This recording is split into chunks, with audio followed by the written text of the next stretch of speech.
So hiring for success, these are some key principles I want you to think about. Always be on the front foot, which means being proactive. Always be hiring. What I mean by that is even if you don't have a role for someone in your business now, doesn't mean you shouldn't be looking. It's called keeping the hopper full. We understand that term from marketing and lead generation, don't we? You always want to have the hopper full. Doesn't mean you have to say yes to the work. It doesn't mean you have to hire the person. But it's about also creating what we call a virtual bench. And what I mean by that is, it wouldn't be great to have a waiting list of people who want to come and work in your business? Who'd love a waiting list? People continually knocking on the door. Wouldn't it be a much better challenge to say, no, we don't have a position right now, but we'd love to keep you on our list and give you a call when something arises? Is that a better challenge to have, rather than wondering where am I going to get this person from, and I hope they're a good fit? And so we want to just shift that around.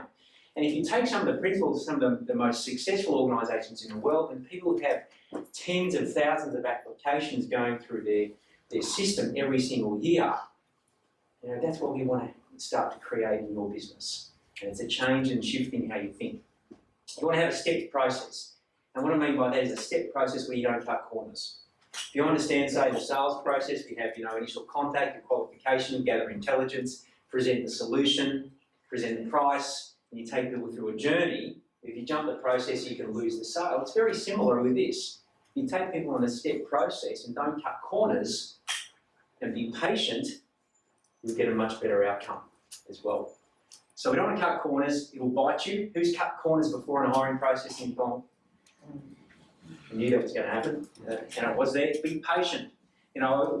We did a session a couple of weeks ago with the group business owners, and one of my colleagues said, and he's had a lot of experience in hiring, he said, no breath is often better than bad breath.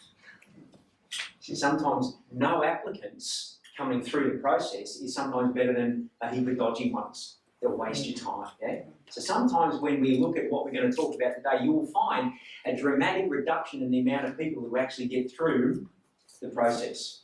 But I guarantee they're going to be much better quality. Now, who's spent hours sifting through incoming applications, looking at resumes, and you count the dollars just going through the toilet?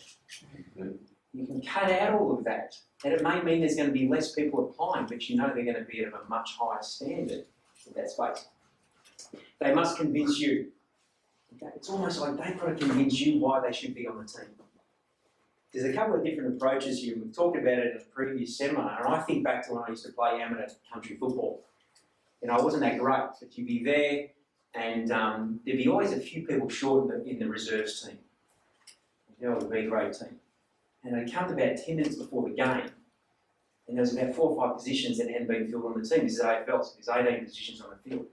And so the committee and the coach would start looking around, and they'd say, Jason, glad you're here today, mate. We've got a jumper that can fit you. Here we go, bang. And all you need to do is just sit in the back pocket and just fill the spot.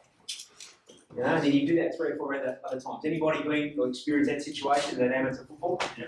And obviously, we know the outcome of usually those types of teams. They never win, they don't progress. But if you take the professional approach and you think about hiring at a professional level,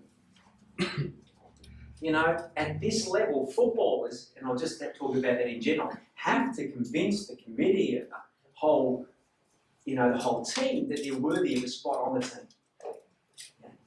And I want you to think about that with your position as well. And if in doubt, keep looking.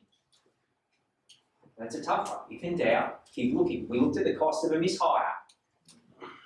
And by the way, if you have the right people on the team, in the first place, they will support you with this.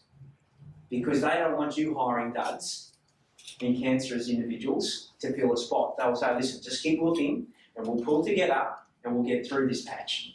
But just make sure whoever you hire is going to be a great fit for the organisation.